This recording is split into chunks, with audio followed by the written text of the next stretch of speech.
Bakit mas mabuti ang pagdarasal kaysa pagtulog? Ang sagot, dahil ang pagtulog ay pagsunod sa tawag ng katawan at ang pagdarasal ay pagsunod sa tawag ng Allah. Mas mabuti ang pagdarasal kaysa pagtulog dahil ang pagtulog ay katulad ng kamatayan at ang pagdarasal ay nagbibigay buhay.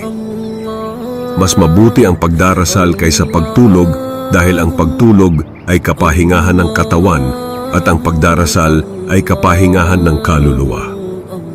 Mas mabuti ang pagdarasal kaysa pagtulog dahil ang pagtulog ay ginagawa ng parehong mananampalataya at hindi mananampalataya.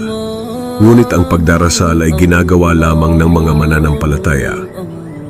Ang mga nagdarasal ng Fajr ay mga pinagpala, may mga masayahing mukha, maningning ang kanilang mga noo, at pinagpapala ang kanilang mga oras. Kaya't kung ikaw ay kabilang sa kanila, magpasalamat ka sa biyaya ng Allah. At kung hindi ka pa kabilang sa kanila, manalangin ka sa Allah na maging bahagi ka nito. Napakaganda ng Fajr.